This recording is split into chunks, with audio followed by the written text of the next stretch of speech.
buenas tardes, estimados televidentes y radioyentes. En el ambiente deportivo, a propósito de la celebración de los Juegos Centroamericanos y del Caribe de Veracruz, estamos en los predios del Instituto Nacional de Deporte, Educación Física y Recreación, el INDER, aquí en la Ciudad Deportiva, que nos ha ayudado también porque en estos momentos nuestros estudios están en remodelación a propósito de la cercanía del 15 aniversario de la Mesa Redonda. Y justamente por esta circunstancia estamos transmitiendo una serie de programas especiales que se realizan a partir de una edición, de una síntesis de algunas de las mesas redondas más significativas que se realizaron en aquel primer año. Esta vez le vamos a transmitir un resumen apretado de lo que fue la primera mesa redonda instructiva en relación con el bloqueo. Esta se realizó el 5 de julio del año 2000 y fue la primera de una serie de varias mesas que se extendieron hasta el 13 de julio del año 2000. Reitero, del 5 de julio al 13 de julio del año 2000 tuvieron lugar estas primeras mesas redondas instructivas, de la que hoy presentamos un resumen de la primera, en la cual pido que tomen nota también de que se encuentra una personalidad excepcional en el seguimiento de la política genocida contra Cuba. Hablo de la doctora Olga Miranda, autora de las más completas investigaciones y puntos de vista en relación con lo que va contra la ley internacional, contra las leyes norteamericanas y contra todo tipo de leyes, la política genocida de bloqueo contra nuestro país. Les agradecemos la atención, especialmente agradecemos al INDER que nos haya prestado esta facilidad para presentarles hoy, reitero, esta primera mesa redonda instructiva del año 2000, cuando comenzaba, ya era el primer año, transcurría el primer año de lo que ha sido nuestro programa, del que estamos conmemorando ya 16 años, 15 años, el próximo 16 de diciembre. Muy buenas tardes, los dejamos con este resumen.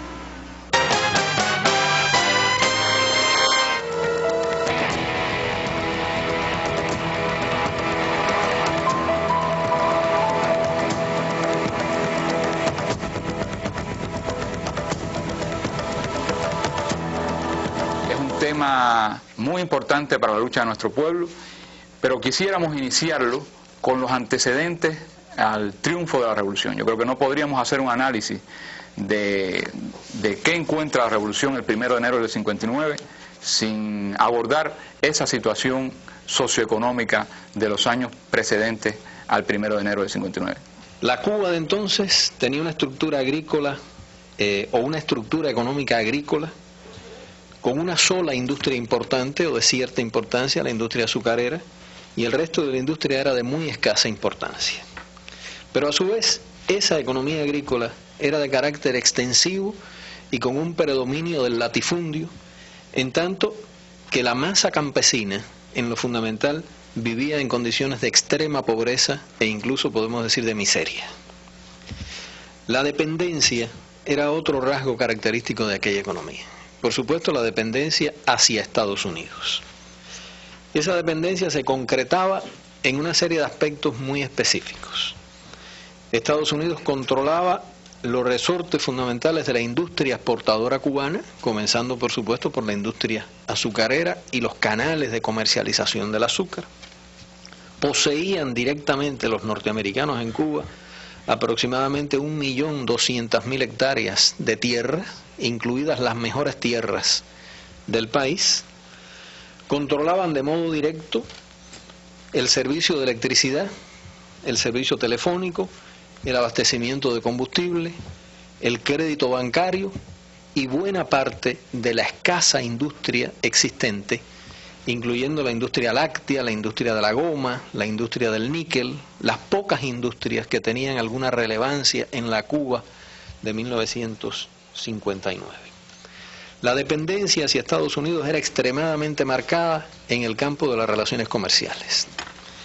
El 60% de las exportaciones cubanas de la época iban hacia el mercado de Estados Unidos y de allí procedían entre el 75 y el 80% de las importaciones que hacía Cuba.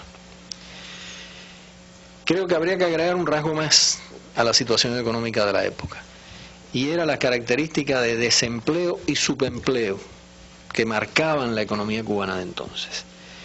Si sumamos el desempleo y el subempleo, entre el 25 y el 33% de la fuerza de trabajo cubana de entonces se encontraba en esa triste condición.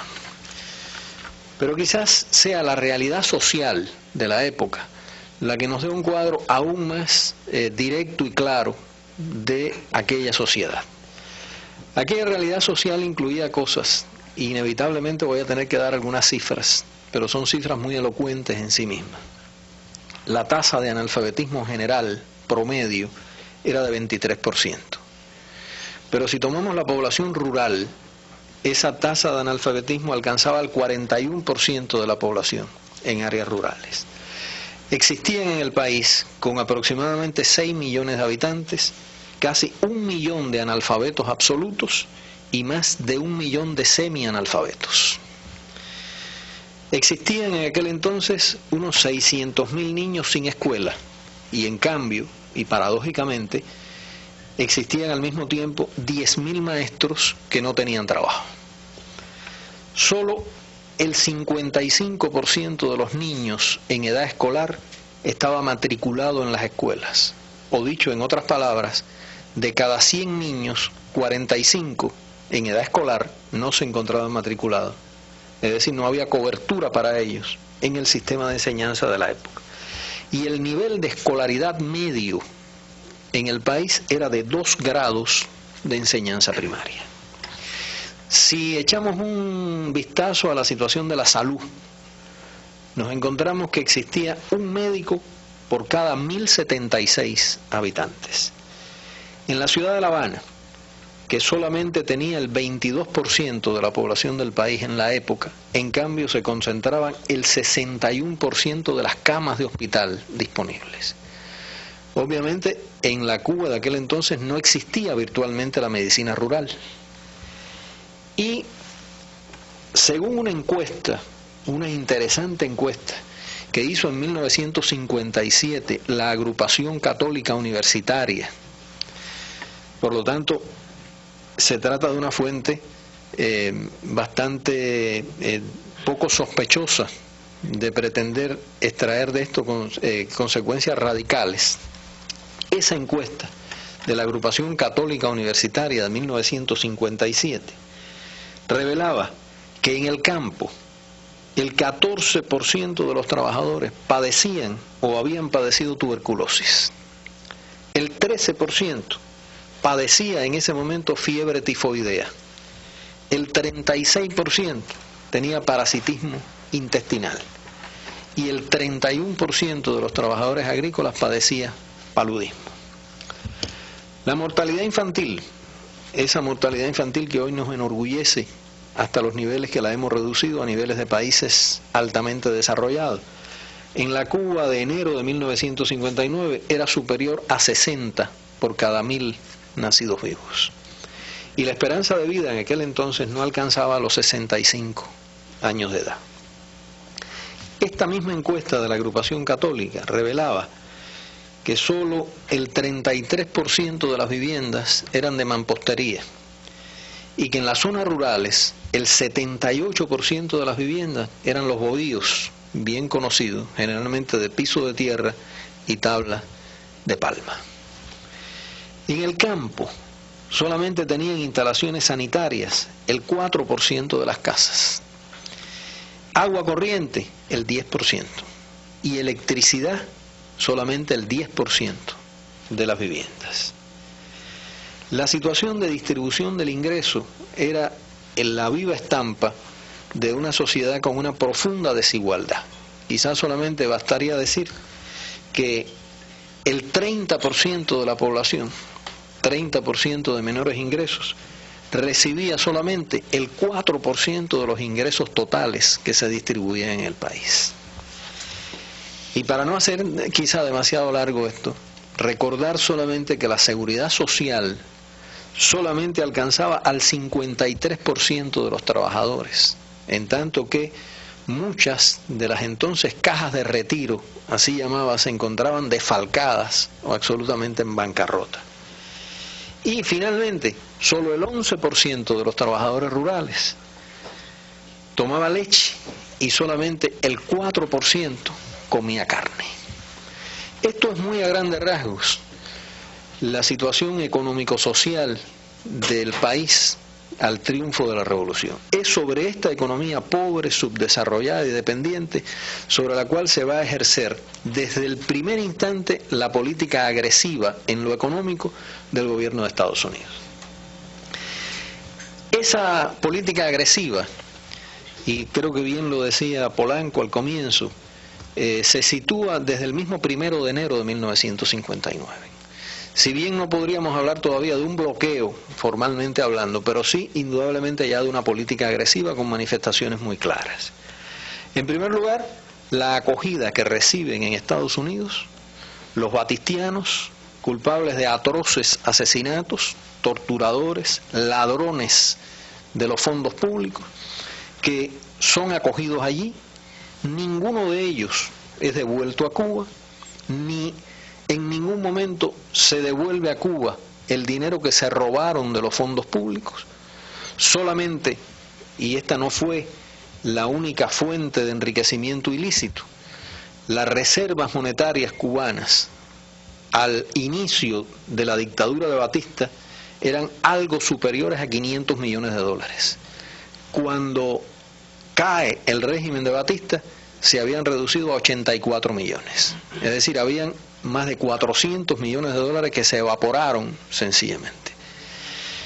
Todos estos asesinos atroces, torturadores, fueron acogidos en territorio norteamericano.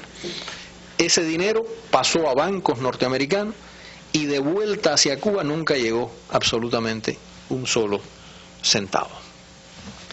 Hay inmediatamente después, en febrero del año 59, un segundo elemento muy claro. El entonces Banco Nacional de Cuba, presionado por el bajísimo nivel de las reservas monetarias, que representaban la garantía del peso cubano en aquel entonces, solicita en Estados Unidos lo que no fue más que un crédito modesto realmente para las condiciones de la época. Y este crédito fue analizado nada menos que por el Consejo Nacional de Seguridad en Estados Unidos y denegado, lo cual contrastaba muy claramente con la fluida relación económica que hasta el mismo fin de la tiranía batistiana mantuvo el gobierno de Estados Unidos.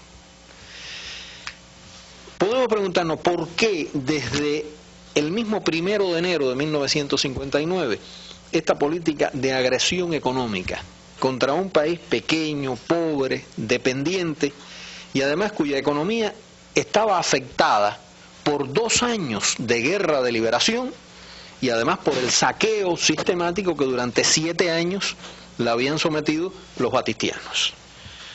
En ese momento no podía hablarse de socialismo en Cuba, febrero de 1959, no existían relaciones diplomáticas con la Unión Soviética, no se había afectado todavía una sola propiedad norteamericana.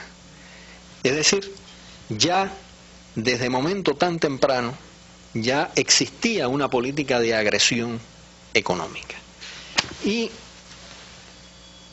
esta reacción norteamericana, creo que evidentemente no era más que la hostilidad contra una revolución popular que llegó al poder sin supeditación ni compromisos con el gobierno de Estados Unidos.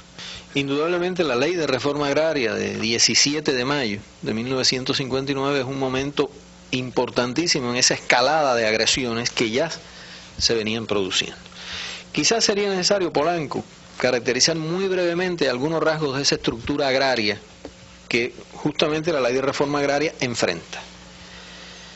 Habíamos dicho anteriormente que Estados Unidos poseía directamente aproximadamente 1.200.000 hectáreas de tierras cubanas y existían latifundios norteamericanos de hasta 150.000 hectáreas de extensión.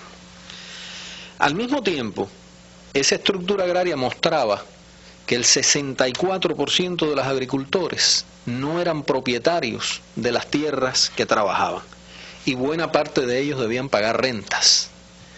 200.000 familias campesinas no tenían tierra para cultivar, pero en cambio permanecían ociosas cerca de 300.000 caballerías de tierra, es decir, algo así como 4 millones de hectáreas de tierras productivas.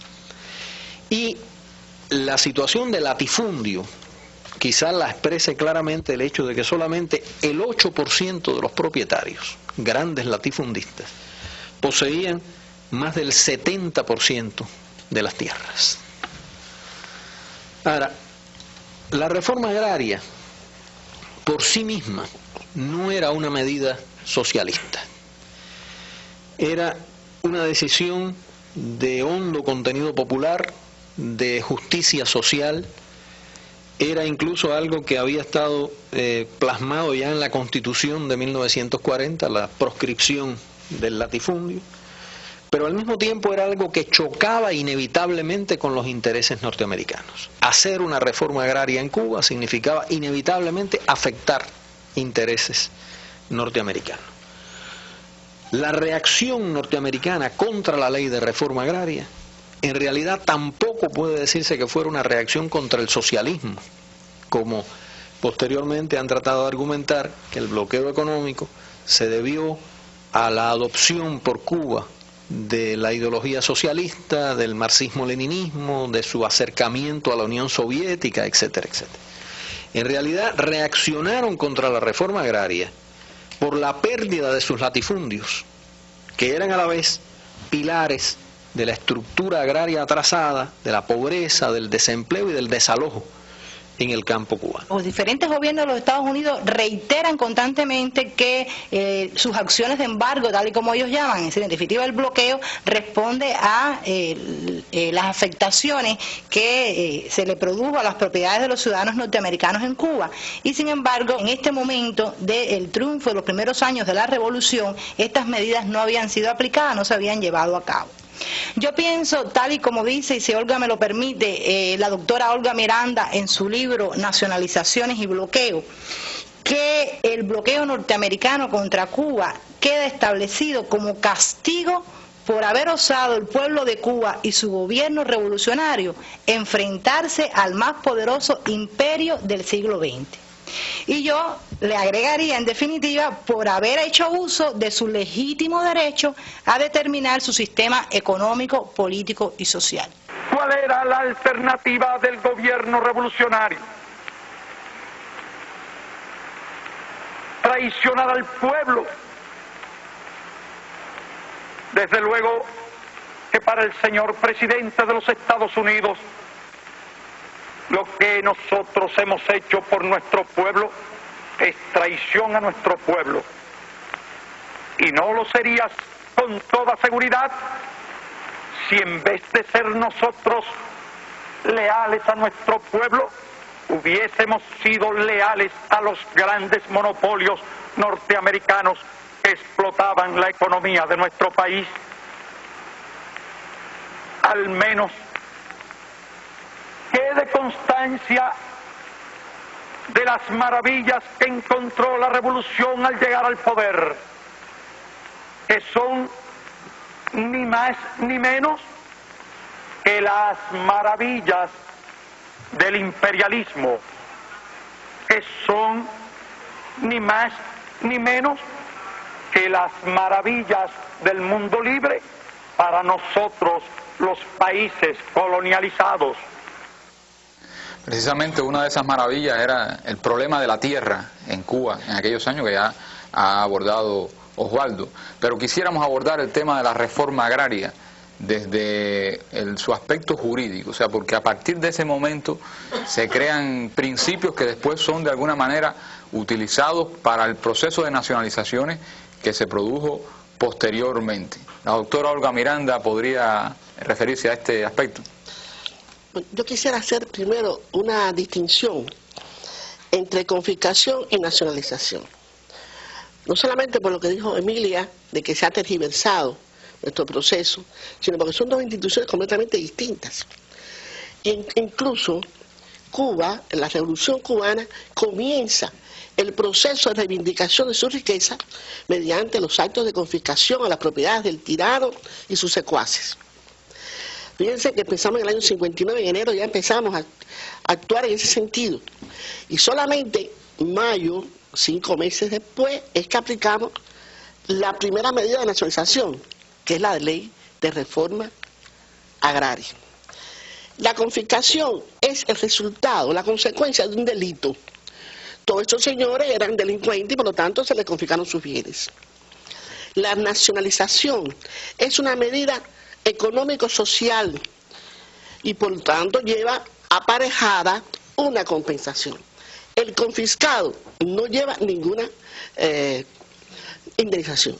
El nacionalizado sí lleva una indemnización o una compensación. Y voy a decir una palabra ahora que quisiera que se retuviera en el pensamiento de nosotros. Apropiada, según las leyes y circunstancias del país nacionalizador. Esa es una norma consuetudinaria de derecho internacional, ese principio. Y no el que alegan los Estados Unidos precisamente en una nota que se refiere a la promulgación de la ley de reforma agraria. Esta nota, la voy a leer yo, un momentico nada más, no quiero que me la auxilien, sino yo. ¿Por qué la quiero leer yo?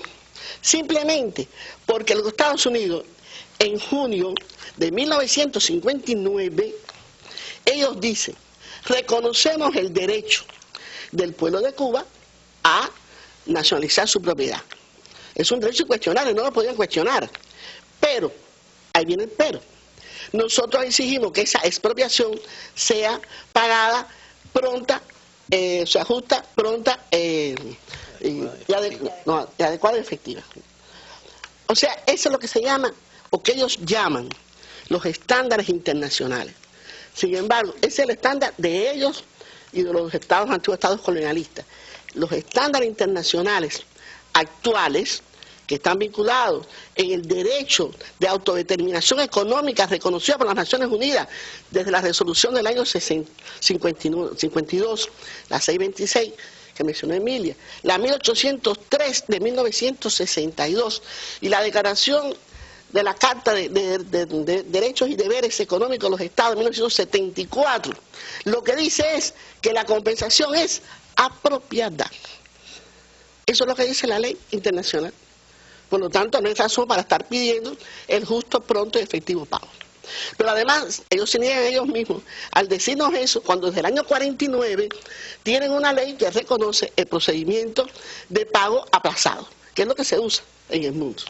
Porque nadie puede hipotecar un país que surge, que emerge de una revolución, a pagar unas deudas que ni contrajo él y que fueron la carga de su pueblo.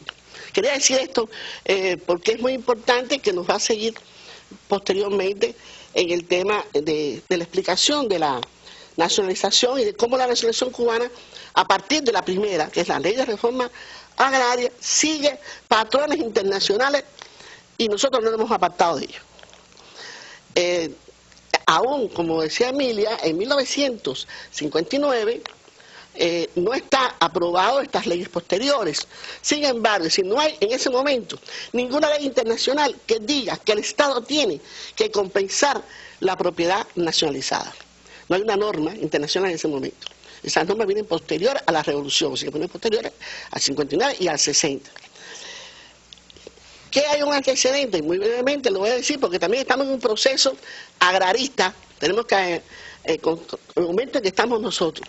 Y este proceso agrarista tiene una cierta similitud con el proceso agrarista de la Revolución Mexicana del año 38, que estableció incluso el mecanismo de pago e incluso no pagar, en su controversia con los norteamericanos. Ese derecho de la compensación apropiada según las posibilidades del Estado nacionalizador, que no pueden poner en crisis la supervivencia de ese Estado, es un principio que se reconoce en el derecho americano y después se lanza al derecho internacional. Pero ya vamos ahora a la pregunta que tú me hiciste, porque quería hacer esta pequeña aclaración. La ley de reforma agraria reconoce los elementos que van a estar presentes en las leyes de administración posteriores. ¿Cuáles son? Primero, establece que es una ley constitucional, elemento muy importante, porque quiero recordar que los señores norteamericanos, cuando se aplica la ley de reforma agraria, la apelaron al Tribunal de Garantías Constitucionales y fue rechazada porque la ley de reforma agraria es una ley constitucional y lo dice la propia ley, sabiamente. Por lo tanto, no procedía ningún recurso. La ley de reforma agraria, en su artículo 29, establece el mecanismo de pago, se reconoce lo que hemos llamado, y la llama ella, el derecho constitucional de los propietarios a recibir una indemnización. O sea que la indemnización se considera para Cuba en ese momento, en la ley de reforma agraria, como un derecho constitucional. Ya se refirió a Osvaldo, a cómo fue el proceso en sentido de la emisión de los bonos, no me voy a referir a eso, en una forma generosa. Yo lo he dicho alguna vez, que la más generosa que la que hicieron los norteamericanos, el general MacArthur en Filipinas, que le puso un 2%. Nosotros le poníamos un 4,5%, pero el 4,5% además un periodo de gracia para no pagar impuestos, 10 años para no tener que pagar el impuesto sobre la renta. Es decir, que es una serie de beneficios que tenía esta ley, que es una ley realmente impecable, bueno, como todas las leyes nuestras, no porque yo sea abogado, pero es una ley impecable, igual que la nacionalización posteriores. En esta ley de reforma agraria, además del principio de indemnización, está el principio de la aplicación mediante un proceso legal. Es decir, aquí no llega cualquiera y dice yo te nacionalizo. No, hay una ley basada en la Constitución, en el artículo 24 de la expropiación forzosa por causa de utilidad pública, que tiene un procedimiento. Cuando Emilia se refirió a ese artículo 24, ese artículo 24 existía, pero existía en el cajón de los recuerdos, porque eso era prácticamente lo que era la Constitución del 40, porque no se dictó la ley complementaria, que es la ley, que precisamente la ley de reforma agraria viene siendo la ley complementaria en relación con la nacionalización de la tierra. El otro elemento que está presente aquí y va a estarse presente posteriormente es lo que consideramos nosotros como la causa de utilidad pública. Las nacionalizaciones cubanas, la agraria y las posteriores, son por causa de utilidad pública, para beneficio popular, no son para beneficio privado. Y es otro de los elementos que el derecho internacional exige para tener un reconocimiento de una justa nacionalización, o sea, legal, legítima nacionalización. Otro elemento que tiene propósito público, la no discriminación. La ley nuestra de reforma agraria no discrimina, es decir, lo mismo se aplica al nacional cubano como al extranjero, o sea, los norteamericanos, españoles, canadienses, los que tuvieran propiedades aquí en Cuba. O sea, que no es una ley discriminatoria y por lo tanto no agrede a nadie, no es agresiva, sino simplemente es defensa de su riqueza. A mí me tocó en aquel momento trabajar en el INRA, aunque antes había trabajado en el Instituto del Azúcar, tratar con los hacendados precisamente. Cuando se dicta la ley de reforma agraria, o se promulga, se decide aplazar la aplicación de la ley de reforma agraria en las áreas cañeras, aplicarla en las áreas ganaderas y en otras áreas, y dejar la aplicación de la ley de reforma agraria en las áreas cañeras por lo menos un año más, precisamente para amortiguar el golpe la presión que estaba viniendo, no por la presión, sino precisamente dejar un año más y preparar condiciones. Eso trajo como consecuencia que se designó una comisión en el INRA para discutir con los hacendados y los colonos la aplicación de la ley. Y yo participaba en esa comisión, en las discusiones, tenía que ver con todas esas discusiones con los hacendados y los colonos. Una de las cosas, bueno, un individuo que era presidente de la compañía, aparentemente de esas que decían que tenían 10.000 caballerías, pero eran mucho más, de la sucursal aquí, de la subsidiaria del monopolio del refino norteamericano, que era nada menos que dueña de los antiguos centrales Jarunú y Cunagua, y aparecía con 10.000 caballerías de tierra. Cuando él presenta la documentación, me la presentó a mí personalmente, cuando él presenta la documentación para que se le aplique la ley de reforma agraria, yo veo un resumen que te digo, pero acabo, tú apareces aquí con 20.000 caballerías, y dice, sí, nosotros tenemos 20.000 caballerías en el norte de Camagüey. ¿Cómo es eso? Sin discutir con él. Dice, no, porque Cayo Coco, Cayo Romano, todos esos cayos que están en el norte de Canadá son de nosotros también. Es decir, que se adjudicaban, toda esa callería se la adjudicaban. Por lo tanto, en vez de 10.000 que aparecían en todos los registros, en todas las estadísticas, tenían 20.000 caballerías. Ese mismo individuo vino posteriormente a verme porque dice que le estaban usurpando los montes, no se le había aplicado la ley de reforma agraria todavía, en la zona de Cunagüe. Y como consecuencia de ella vino a amenazarme, ya ser el prepotente, viene a amenazarme con que de allí iba a salir a ver al embajador americano y a la embajada.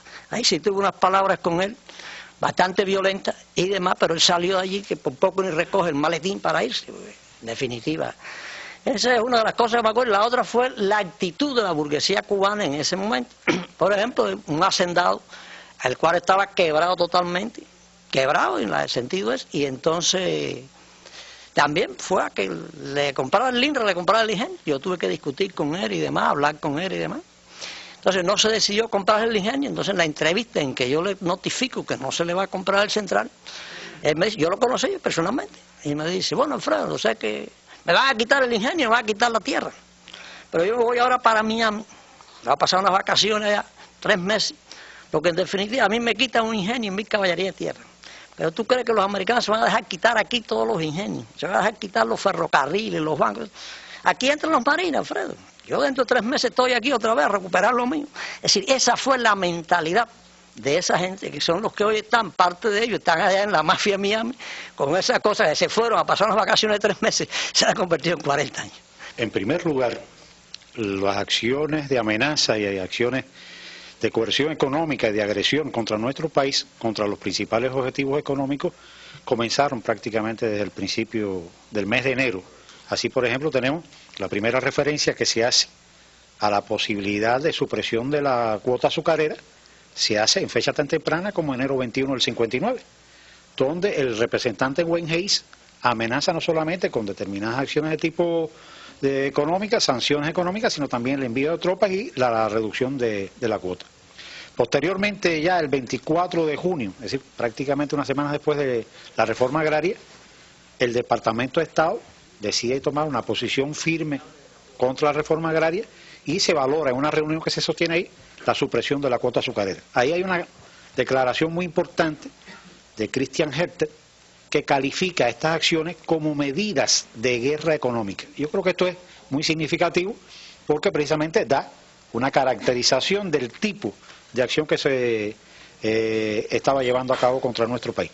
También otras medidas, por ejemplo, fuera de la cuota azucarera, nosotros exportamos, digamos, a otros países, digamos una exportación que se hizo en octubre del 59 a la Unión Soviética, ya fue también un pretexto para manejar la posibilidad de la rebaja a la cuota.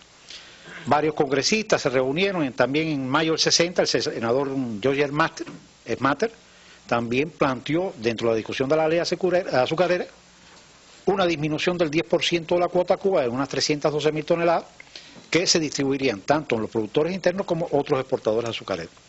Conjuntamente con esto está la situación de la presión también del petróleo. Es decir, las empresas refinadoras de petróleo en el país, que eran la Texaco, la ESO y la Shell, empezaron las casas matrices a disminuir los suministros de petróleo.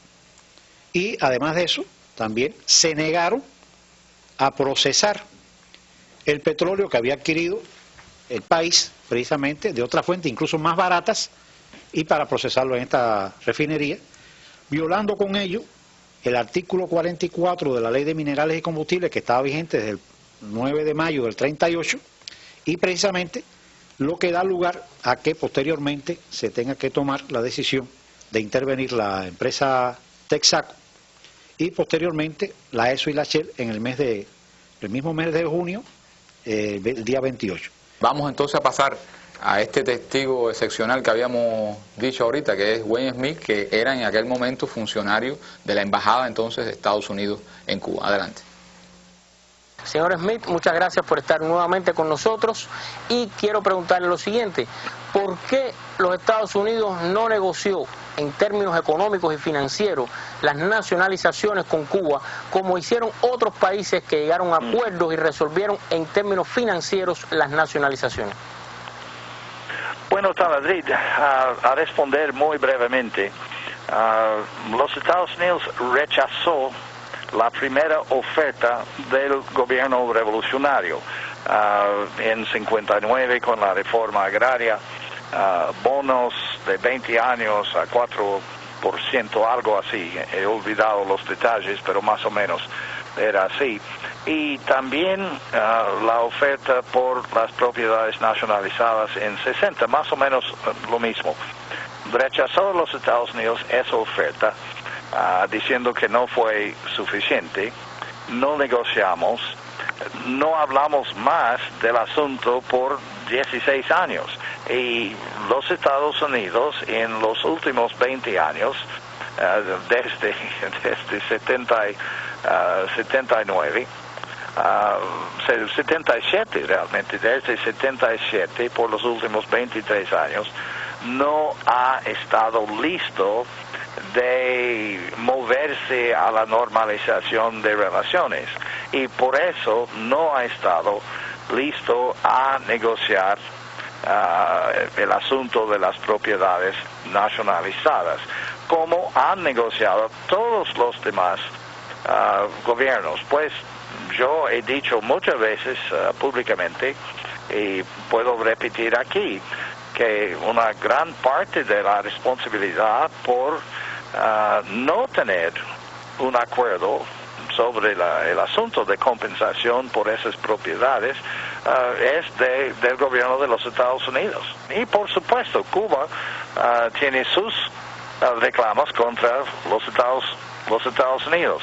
¿Quién sabe quién va a deber a quién? Claro, lo que pasa es que también hay quien dice que años después, con la ley Helms-Burton, ya se vio claro que no se quería compensación, sino se quería recuperación de propiedades, ¿no?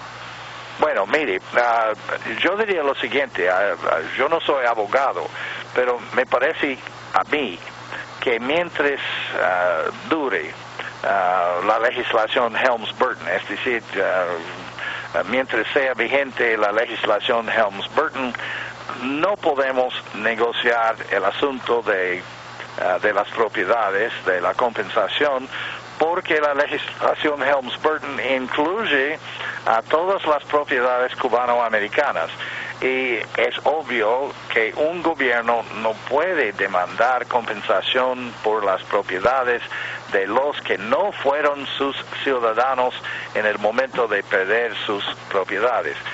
Pues la legislación Helms-Burton es fuera del derecho internacional, viola el derecho internacional y no puede ser base de negociaciones. Debemos esperar, tal vez cuando sea anulada la legislación Helms-Burton, podemos pensar de nuevo en este asunto. Creo que es importante, sobre todo en el contexto actual de las reclamaciones que se plantean en la Helms-Burton, en que se plantea que Cuba no ha compensado a los nacionales estadounidenses.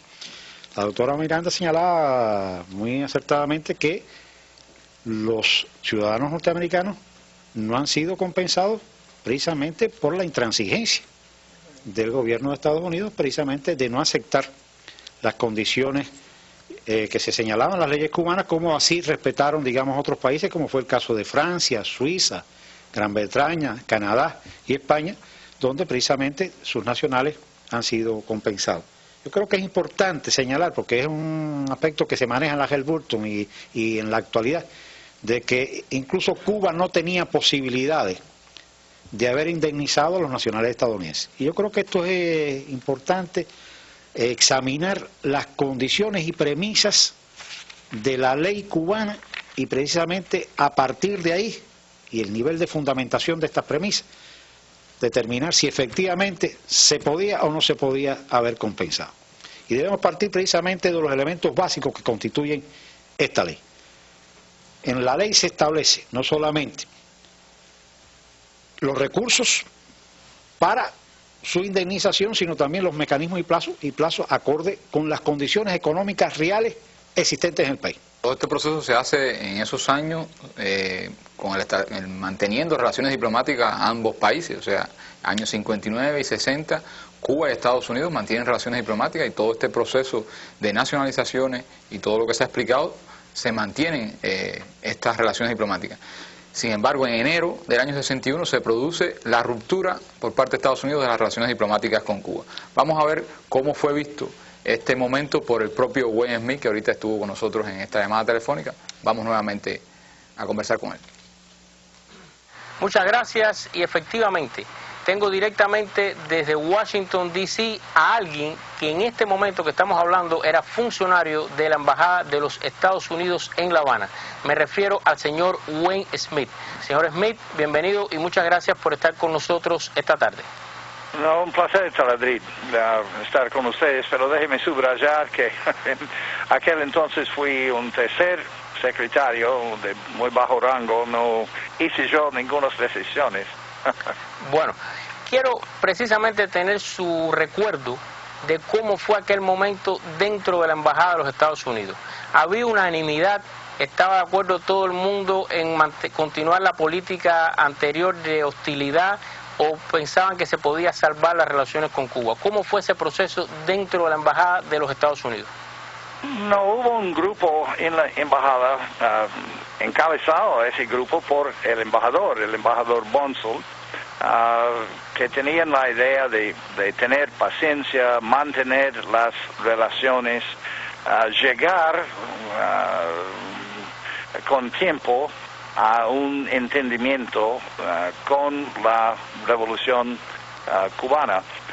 Y otros, por supuesto, yo diría más tradicionales, dado que fue en medio de la Guerra Fría, más tradicionales que insistían en que Cuba estuvo convirtiéndose en un aliado de la Unión Soviética y que debiéramos adoptar una posición aún más dura. Lo que llevó a la ruptura de relaciones fue el discurso de Fidel Castro el 2 de enero, en que él insistió que la embajada norteamericana se había convertido en un nido de espías y que el gobierno cubano iba a insistir en que se reduzca el número de personal, o que se reduzca el personal de la embajada a 11 oficiales.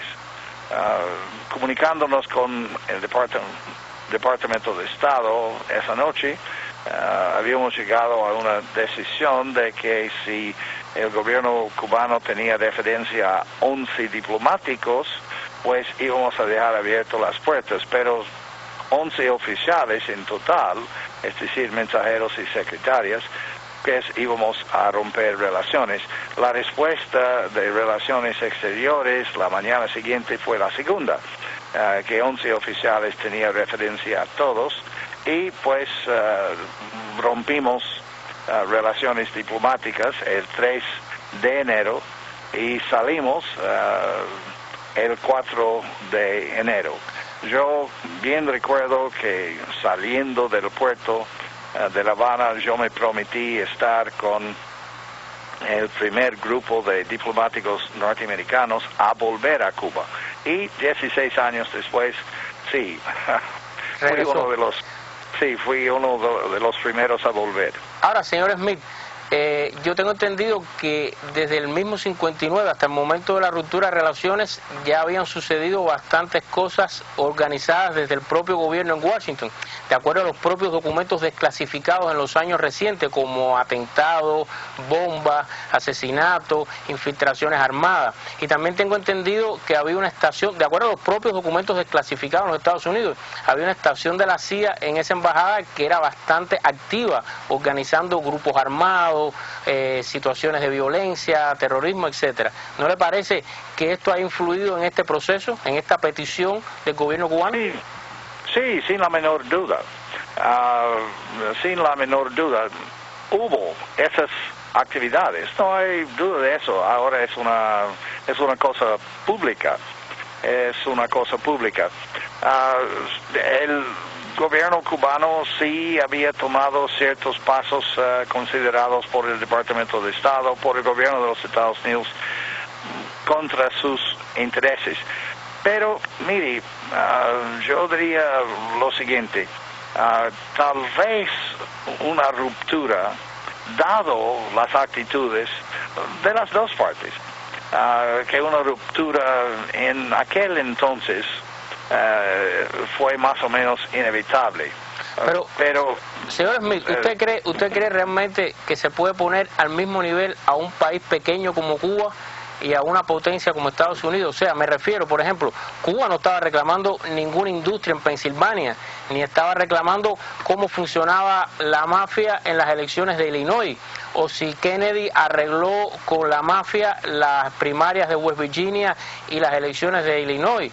O sea, Cuba no se metía en esos temas realmente. ¿Usted cree que se puede poner en igualdad de condiciones a ambos países en algún momento? No pongo en igualdad, pero digo que los dos gobiernos tomaron decisiones y tomaron pasos llevando los dos países a una ruptura de relaciones diplomáticas. Mire, estábamos en medio de la Guerra Fría en esos años y los Estados Unidos tenían una obsesión, ¿cómo se llama? Una obsesión por el peligro del comunismo en el hemisferio y todo eso. Pues dado eso y dado el hecho de que fue más o menos a mi juicio inevitable que Cuba empezaba a tener una relación más estrecha con la Unión Soviética, los resultados, bueno, la historia no a veces los resultados no fue una sorpresa. Ya, pero la historia a veces es curiosa, porque yo recuerdo que hace poco leí un editorial de la revista Time del 59, año 59, no había relaciones todavía con los soviéticos en ese momento, que decía que la neutralidad de Fidel Castro era inaceptable. Entonces parece que antes aún de las relaciones con la Unión Soviética, un derecho soberano, ya había gente que no aceptaba lo que pasaba en Cuba, ¿no? No, sí, en absoluto. ¿Recuerdas que Tabernilla y algunos de los vaticianos fueron invitados a Washington y fueron entrevistados por la Comité de Seguridad en el Senado y todo eso? No, una serie de personas en los Estados Unidos que, ¿cómo se llama?, tenían hostilidad, una actitud de hostilidad hacia Cuba desde el principio. Dado eso, dado todas las circunstancias en la ecuación, todos los elementos en la ecuación, me parece muy dudoso que pudiéramos haber, especialmente en esos años de la Guerra Fría, que pudiéramos haber tenido una relación muy amistosa y normal. La respuesta norteamericana, y Wayne dice algo de eso, fue arrogante, fue desmedida, desproporcional. Dice, me reduces, bueno, no puedo hacer espionaje, me voy.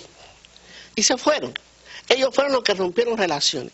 El día 3 de enero de 1961, el canciller cubano Raúl Roa envió una nota que me parece muy importante a el presidente del Consejo de Seguridad de las Naciones Unidas, dándole información de esta situación.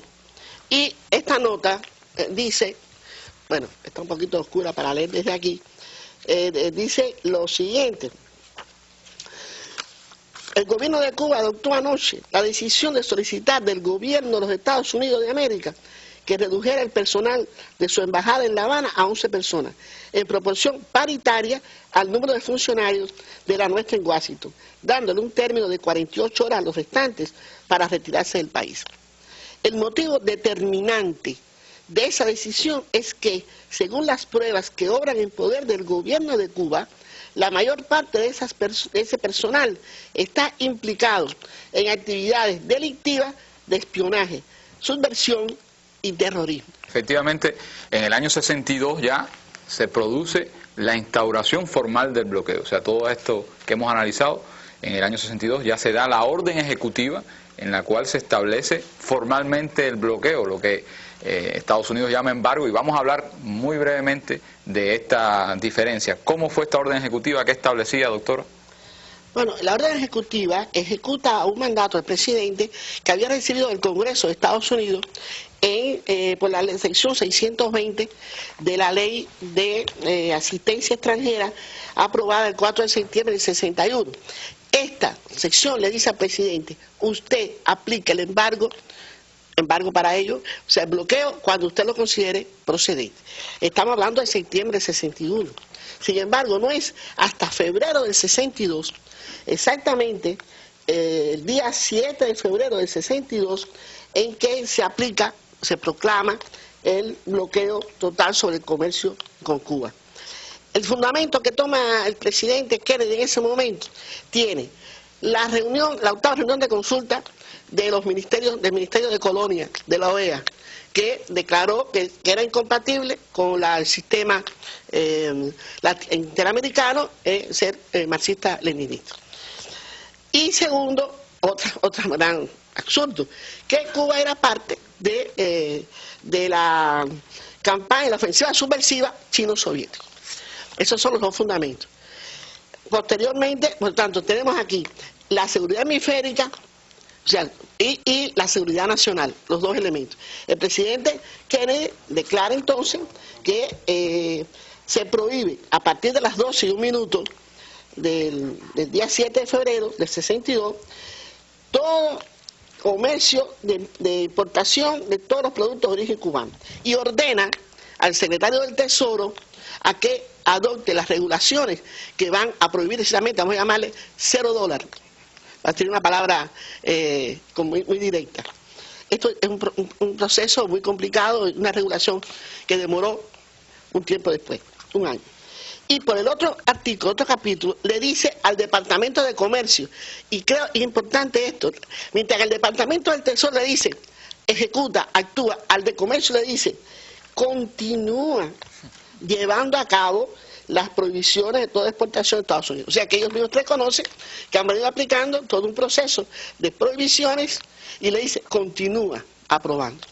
Esta proclama, te quiero decir, esta orden ejecutiva, para ser muy concreto, se cae por su base con hechos posteriores que deben ser analizados, por cuanto ya esta resolución, la octava resolución de la OEA, no existe. En el año 75 fue dejada sin efecto.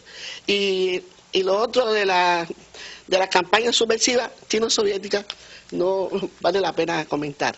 Realmente, es decir, este término de embargo, como ha dicho Olga, aparece en este decreto presidencial que establece ya formalmente el embargo hacia Cuba, o el bloqueo hacia Cuba, es el término que ha utilizado los Estados Unidos para edulcorar o para engañar en definitiva al pueblo norteamericano y a la comunidad internacional sobre la naturaleza de estas acciones y de este andamiaje que contra Cuba, contra el pueblo de Cuba ha desarrollado los Estados Unidos, contra un país pequeño, como hemos dicho, y contra un país que no ha cometido delito ni está en guerra con los Estados Unidos. Y esto es importante, esta palabra de guerra, si ellos hablan de embargo cuando nosotros decimos que es bloqueo, y ellos hablan de embargo comercial, de embargo financiero, para disfrazar y engañar sobre lo que realmente están haciendo. Es decir, Cuba solamente en este caso ha ejercido su soberanía a decidir libremente su nación y no ha cometido ningún delito, ni hay una guerra, por lo menos declarada, con nuestro pueblo por parte de los Estados Unidos.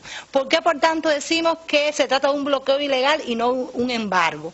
Bueno, nuestro pueblo debe saber, y los juristas en particular saben, que el embargo es un concepto jurídico, vinculado a la teoría general del proceso, es decir, a los procesos judiciales. El embargo es una medida cautelar, una medida preventiva que se aplica o se dispone por los tribunales cuando una de las partes de un litigio, digamos por ejemplo el acreedor de un deudor en una relación comercial, le pide al tribunal que embargue como medida cautelar, como medida preventiva, determinados bienes o una cuenta bancaria, por ejemplo, de ese deudor, para garantizarse que ese deudor va a cumplir la obligación que le debe.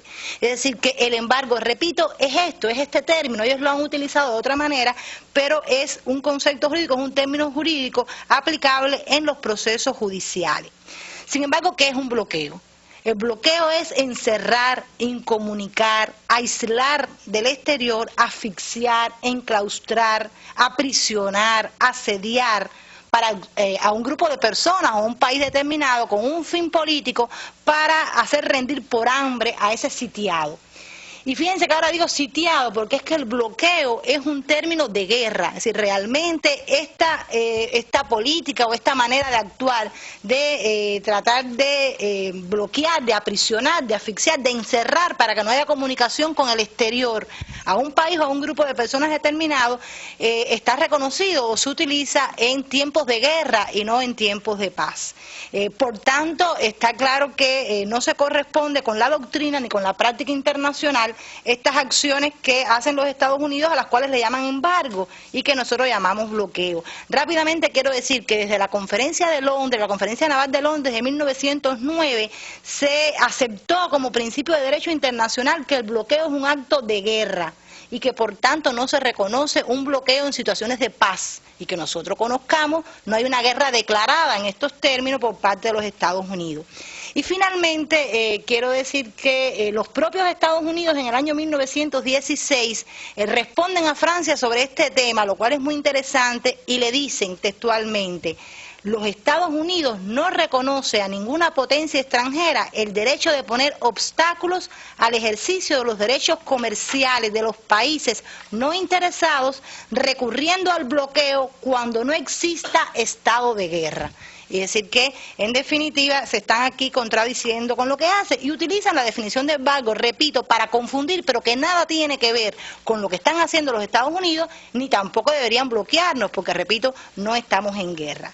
Finalmente quiero decir, la comunidad internacional, como les decía, no se ha engañado sobre estos términos que ha utilizado los gobiernos de los Estados Unidos, porque en todas las resoluciones de las Naciones Unidas, donde se ha condenado y se le ha exigido a los Estados Unidos el levantamiento del bloqueo hacia Cuba, se utiliza el término de bloqueo.